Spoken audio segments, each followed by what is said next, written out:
السلام علیکم دوستوں آج کی ویڈیو میں آپ کو پاکستان کے انڈر ورلڈ ڈانس کے بارے میں بتاؤں گا۔ ویڈیو کو آخر تک ضرور دیکھیے گا۔ تو چلیے آج کی ویڈیو شروع کرتے ہیں۔ نمبر 9، فاروق کھوکھر۔ پاکستان کے سب سے بڑے مافیاز کی لسٹ میں نمبر 9 پر فاروق کھوکھر آتا ہے۔ یہ پاکستان کے مشہور ڈان تاجی کھوکھر کا بیٹا ہے۔ پاکستان میں اس کی شہرت کا باعث اس کا شاہانہ طرز زندگی ہے جو اس کے باپ کے پیسے پر چلتا ہے۔ اس کے باپ کا بنایا ہوا ڈیرا تاجی کھوکھر اسلام آباد ایئرپورٹ کے رن وے کے ساتھ ہے اور ہمیشہ سے یہاں سے آپریٹ ہونے والی فلائٹس کے لیے ایک رسک ہے۔ خود اس نے بے شک زندگی میں ایک چڑیا بھی نہ ماری ہو، لیکن یہ اپنے باپ کے پالے ہوئے گنڈوں کی فوج کے سر پر کافی پاورفل بن گیا ہے۔ یہ جہاں جاتا ہے کم سے کم 10 لینڈ کروزر ساتھ لے کر جاتا ہے۔ فاروق کھوکھر نے کھوکھر 333 کے نام سے ایک گروپ بھی بنا رکھا ہے جسے یہ کھوکھر فورس کہتا ہے، چونکہ اس کا باپ ایک مشہور زمانہ ڈان ہے اور اس کا چچا حاجی نواز کھوکھر پیپلز پارٹی کا ایک سیاستدان ہے۔ اس وجہ سے فاروق کھوکھر لمبے لمبے بار رکھ کر یہاں وہاں گھومتا نظر آتا ہے اور اگر گرفتار ہو بھی جائے تو یہ چھوٹ جاتا ہے۔ آپ کے مطابق فاروق کھوکھر حقیقی زندگی کا کوئی بدماش ہے یا صرف فیس بک کا بدماش ہے؟ کمنٹ میں اپنی رائے سے ضرور آگاہ کیجیے گا۔ نمبر 8، جگا گجر۔ آپ نے پاکستان میں جگا ٹیکس کا نام تو سنا ہوگا۔ جگا ٹیکس کی وجہ شہرت جگا گجر تھا، چونکہ 60 کی دہائی میں لاہور کی بکر منڈی میں یہ کسائیوں سے ٹیکس لیا کرتا تھا۔ جگے کا اصل نام چودھری محمد شریف گجر تھا اور یہ چبرجی لاہور کا رہنے والا تھا۔ جگا بہت ذہین انسان تھا۔ اس نے چند لوگوں کے قتل کے بعد لاہور شہر میں اپنا خوف بٹھا لیا اور جگا ٹیکس کی صورت میں اپنی خود کی ایک انڈسٹری بنا لی۔ دوسرے بدماشوں کی طرح لوگوں کو مار کر ان کی جائیداد پر قبضے کرنے کی بجائے یہ ان سے ٹیکس لیا کرتا تھا۔ اگر اسے کوئی ٹیکس نہ دیتا تو پھر اس کا انجام برا ہوتا۔ یہ بکر منڈی کے کسائیوں سے فی بکرا 1 روپیہ ٹیکس لیا کرتا تھا، جو آج کے دور میں 1000 سے بھی زیادہ ہے۔ لاہوری اس سے بہت زیادہ تنگ تھے اور وہ روتے ہوئے ایوب خان کے پاس گئے، جنہوں نے قانون سازی کرتے ہوئے گنڈا ایکٹ بنایا، جس کے مطابق کوئی بھی آدمی بدماشی کر کے کسی سے ٹیکس نہیں لے سکتا۔ جگے نے گنڈا ایکٹ ماننے سے انکار کیا اور گنڈا ایکٹ کا پہلا شکار بھی جگا گجر ہی ہوا، جسے پولیس مقابلے میں مار دیا گیا۔ Number 7، Gogi but. نمبر 7 پر موجود گوگی بٹ لاہور کا ایک مشہور گینگسٹر ہے۔ گوگی بٹ کا اصل نام خواجہ عقیل بٹ ہے۔ 1960 میں گنڈا ایکٹ آنے کے بعد بڑی حد تک پنجاب سے بدماش اور گنڈے ختم ہو گئے، لیکن خالص لاہوری گنڈا صرف ایک ہی بچا جس کا نام گوگی بٹ تھا۔ پچھلے کچھ سالوں میں حکومتیں آتی جاتی رہیں مگر گوگی بٹ آج بھی یہیں موجود ہے۔ وقت نے یہ ثابت کر دیا کہ گوال منڈی لاہور کا یہ گینگسٹر بہت ویل کنیکٹڈ ہے۔ گوگی بٹ نے چھوٹی عمر میں ہی گوال منڈی لاہور میں بھتہ خوری سے جرائم کی دنیا میں قدم رکھا۔ پھر انہوں نے کرائے پر قتل اور لینڈ گریبنگ میں بھی اپنا نام کمایا۔ انہیں سب سے زیادہ شہرت ٹیپو ٹرکاوالا کے قتل سے ملی، جسے لاہور ایئرپورٹ کے اندر جا کر مار دیا گیا۔ گوگی بٹ نے پوری دنیا میں بہت سے پاورفل دوست بنائے ہیں اور جب بھی ان پر کوئی برا وقت آتا ہے تو یہی لوگ انہیں بچاتے ہیں۔ نمبر 6، ٹیپو ٹرکاوالا۔ نمبر 6 پر ہماری لسٹ میں ٹیپو ٹرکاوالا کا نام آتا ہے۔ گوگی بٹ سے پہلے جس بندے نے پنجاب کے انڈر ورلڈ پر حکمرانی کی وہ ٹیپو ٹرکاوالا تھا۔ یہ لاہور کی شاہ عالم مارکیٹ کا رہائشی تھا اور بلا ٹرکاوالا کا بیٹا تھا۔ بلا ٹرکاوالا کو ان کے دشمنوں نے 1994 میں قتل کر دیا۔ ٹیپو ٹرکاوالا ایک دیسی پہلوان تھا اور اس نے اپنے باپ کی جگہ لیتے ہی پورا لاہور شہر ہلا ڈالا۔ اس کے ارد گرد ہر وقت گارڈز کی ایک فوج رہتی تھی اور ان کی صبح اپنے پالتو 10 ببر شیروں کو کھانا کھلانے سے ہوتی تھی۔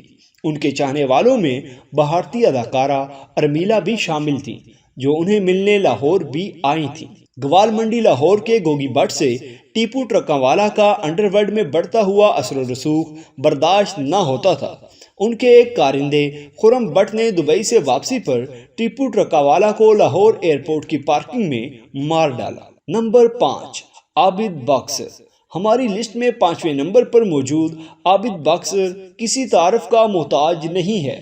ان کی وجہ شہرت میاں شباز شریف کا انکاؤنٹر اسپیشلسٹ ہونا تھی۔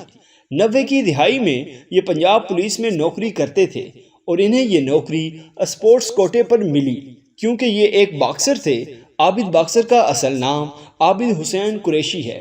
یہ اپنے انکاؤنٹرز کی وجہ سے مشہور ہوئے اور اس وقت کے چیف منسٹر شہباز شریف کی ان پر نظر پڑی۔ شہباز شریف نے عابد باکسر کو ایک عرصے تک اپنے ذاتی دشمنوں کو فرضی انکاؤنٹر میں مروانے کے لیے استعمال کیا۔ یہ وہ دور تھا جب عابد باکسر کا نام ڈر کی علامت سمجھا جاتا تھا۔ کچھ عرصے بعد شہباز شریف کو بھی یہ احساس ہوا کہ عابد باکسر کو بہت زیادہ استعمال کر لیا ہے اور یہ ہمارے لیے خطرناک ہے۔ دوسری طرف عابد باکسر بھی یہ بھانپ گیا تھا کہ اب شریف خاندان اس کو مروا دے گا، اس لیے وہ پاکستان سے بھاگ گیا۔ عابد باکسر کو انٹرپول کی مدد سے گرفتار کر کے پاکستان لایا گیا اور ان پر کیسز چل رہے ہیں۔ یہ شہباز شریف کے خلاف وعدہ معاف گواہ بن چکے ہیں۔ کچھ خبروں کے مطابق جوانی میں ان اسٹیج ایکٹریس نرگس سے پیار ہو گیا تھا۔ نرگس نے ان سے وعدہ کیا تھا کہ وہ دوبارہ کبھی مجرا نہیں کرے گی، مگر پیسے کی تڑپ نے اسے پھر ناچنے پر لگا دیا۔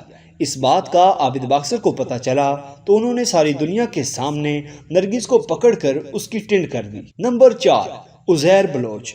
پاکستان کے سب سے بڑے مافیاز کی لسٹ میں نمبر 4 پر ایک بہت ہی ڈرامیٹک کریکٹر آتا ہے۔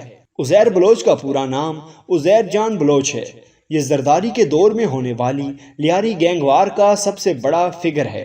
اس کی کہانی اور عابد باکسر کی کہانی بہت زیادہ ملتی جلتی ہے۔ عزیر بلوچ پولیس میں بھرتی ہونا چاہتا تھا۔ اس نے بھرتی ہونے کے لیے ٹیسٹ بھی دیا اور نشانہ بازی میں ٹاپ بھی کیا۔ یہ پولیس والا بننا چاہتا تھا مگر سندھ کے کرپٹ سسٹم نے اس کے لیے کچھ اور فیصلہ کیا۔ 2003 میں اس کے والد فیض محمد اور فیضو ماما کو ارشد پپو گینگ نے اغوا کر لیا اور بھتہ مانگا۔ عزیر بلوچ بھتہ نہ دے سکا اور اس کے باپ کو کافی تکلیفیں دینے کے بعد قتل کر دیا گیا۔ عزیر بلوچ بدلے کی آگ میں جلنے لگا۔ پہلے اس نے کورٹ کیس کر کے انصاف چاہا جو نہ ملا، پھر اس نے اپنا ایک گینگ بنا لیا۔ 6 سال تک لڑائی لڑنے کے بعد 2009 میں اس نے ارشد پپو اور اس کے بھائی کو پکڑ لیا۔ خبروں کے مطابق عزیر بلوچ نے ان کے سر تن سے جدا کر کے ان کی لاشوں کو پورے لیاری میں گھسیٹا اور ان کے سروں سے فٹ بال کھیلی۔ زرداری اور اس کے خاندان نے اسے ایک عرصے تک اپنے دشمنوں کو اٹھا کر قتل کرنے کے لیے استعمال کیا۔ جس طرح شریف فیملی نے عابد باکسر کو استعمال کیا، اسی طرح اسے استعمال کیا گیا۔ اسے احساس ہوا کہ جتنا اسے استعمال کر لیا گیا ہے اب اسے مروا دیا جائے گا اور یہ ایران بھاگ گیا۔ جنوری 2016 میں اسے انٹرپول کی مدد سے گرفتار کر کے پاکستان لایا گیا اور یہ پیپلز پارٹی کے خلاف وعدہ معاف گواہ بن چکا ہے۔ آپ کو کیا لگتا ہے کہ اس کی گواہی دینے سے زرداری خاندان کو کچھ فرق پڑے گا؟ کمنٹ باکس میں اپنی رائے کا اظہار ضرور کیجیے گا۔ نمبر 3 پر ہیں الطاف حسین، جو کہ کسی تعارف کے محتاج نہیں۔ جتنے بے گناہ لوگوں کے قتل کا الزام ان پر ہے، اتنے تو شاید کسی غیر مسلم نے بھی نہ کیے ہوں۔ خیر، ان کا مسلمان ہونا بھی کنفرم نہیں۔ الطاف حسین ایک ایسے طبقے فکر کو لیڈ کرتے ہیں جو کہ برصغیر پاک و ہند کی تقسیم کی آج بھی مخالفت کرتا ہے۔ پاکستان بنے تقریباً 75 سال ہو چکے ہیں۔ ان لوگوں کی 2 نسلیں پاکستان میں ہیں، یہاں ان کے بزنس ہیں اور یہ آج بھی خود کو مہاجر کہتے ہیں۔ الطاف حسین پر پاکستان میں بھتہ خوری، کڈنیپنگ، قتل، کرپشن اور غداری کے مقدمات چل رہے ہیں۔ آج برطانیہ میں بھی ان پر منی لانڈرنگ کا ایک کیس چل رہا ہے۔ الطاف حسین ایک ایسا درندہ ہے جو اپنی پارٹی کے لوگوں کو بھی نہیں بخشتا۔ اس نے MQM کے ڈاکٹر عمران فاروق کو ملنے کے بہانے لندن بلا کر قتل کروا دیا، کیونکہ پارٹی میں ڈاکٹر عمران فاروق کو عزت کی نگاہ سے دیکھا جاتا تھا اور یہ بات چل رہی تھی کہ اگر ڈاکٹر عمران فاروق MQM کی کمان سنبھال لیں تو بہت اچھا ہوگا۔ کراچی میں بوری بند لاشوں کا ٹرینڈ بھی الطاف حسین نے شروع کیا۔ کراچی والوں کو یہ بات سمجھ لینی چاہیے کہ ایسے لوگ کبھی بھی ان کے لیڈر نہیں بن سکتے۔ نمبر 2، تاجی کھوکر۔ آپ نے کبھی سوچا ہے کہ ملک ریاض کے پاس کون سی جادو کی چھڑی ہے کہ وہ ہزاروں ایکڑ زمین خالی کروا کر بحریہ ٹاؤن لانچ کر دیتے ہیں؟ تو اس جادو کی چھڑی کا نام تاجی کھوکر ہے۔ ہماری لسٹ میں نمبر 2 پر فروغ کھوکر کا باپ تاجی کھوکر آتا ہے۔ امتیاز کھوکر عرف تاجی کھوکر راولپنڈی کے ایک مشہور زمانہ ڈان ہے جس کا نام ہر 2 نمبر کام میں جڑتا ہے۔ اسلام آباد ایئرپورٹ کے ساتھ ان کا ڈیرا تاجی کھوکر کے نام سے ایک بہت بڑا فارم ہاؤس ہے، جہاں دنیا بھر کے نایاب جانوروں اور پاکستان کی سب سے مہنگی کاریں پائی جاتی ہیں۔ ان کے بھائی حاجی نواز کھوکر پیپلز پارٹی کے سینٹر رہے ہیں اور وہ ہر 2 نمبر کام میں اپنے لاڈلے بھائی تاجی کھوکر کی ڈھال بنتے ہیں۔ تاجی کھوکر زرداری صاحب کے بہت زیادہ لاڈلے ہیں اور انہوں نے خود گولڈ پلیٹڈ AK-47 فاروق کھوکر کو گفٹ کی۔ یہ لوگ ملک ریاض اور پیپلز پارٹی کی سپورٹ کی وجہ سے اتنے پاورفل ہو چکے ہیں کہ گھر سے نکلیں تو 10 لینڈ کروزرز میں نکلتے ہیں۔ پاکستان میں اگر انہوں نے ٹریول کرنا ہو تو ان کا اپنا ذاتی ہیلی کاپٹر موجود ہے۔ تو دوستوں اب بات کرتے ہیں نمبر 1 کی، یعنی سیٹھ عابد حسین۔ ہماری لسٹ میں موجود سب انڈر ورلڈ ڈان سیٹھ عابد کے سامنے چندی چور لگتے ہیں۔ سیٹھ عابد گوال منڈی یا لیاری کے ڈان نہیں، بلکہ ان کے کھیل کا میدان بحیرہ عرب، شپنگ کے خفیہ روٹس اور سونے کی سمگلنگ تھی۔ چھوٹی عمر میں یہ محکمہ ڈاک میں بھرتی ہوئے۔ یہ بہت تیز انسان تھا اور انہوں نے بہت جلد ہی بھانپ لیا کہ ایک محکمہ ڈاک کی ریل گاڑی کچھ خفیہ سامان بھی ملک میں یہاں وہاں پہنچاتی ہے۔ یہ لوگ سمگلرز کہلاتے تھے اور سیٹھ عابد کی قابلیت سے متاثر ہو کر انہوں نے انہیں بھی اپنے ساتھ لگا لیا۔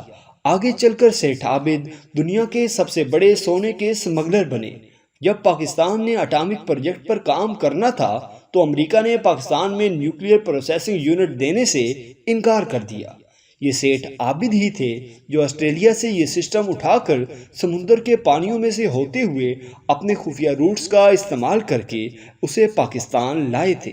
ان کے بارے میں یہ بھی مشہور ہے کہ ذوالفقار علی بھٹو نے ان کا سونے سے بھرا ہوا جہاز پاکستان کی پورٹ پر لنگر انداز ہونے سے روک دیا تھا، جس پر انہوں نے اس وقت آکسفورڈ میں پڑھتی ہوئی بے نظیر بھٹو کو اغوا کر لیا تھا۔ سیٹھ عابد نیکسٹ لیول کے ڈان ہیں اور اسی وجہ سے یہ اس لسٹ میں پہلے نمبر پر ہیں۔ تو دوستوں یہ تھی ہماری آج کی ویڈیو۔ اگر آپ کو ویڈیو پسند آئے تو لائک ضرور کریں اور ہمارے چینل کو سبسکرائب کرتے ہوئے ساتھ موجود گھنٹی کا بٹن بھی دبا دیں۔ شکریہ۔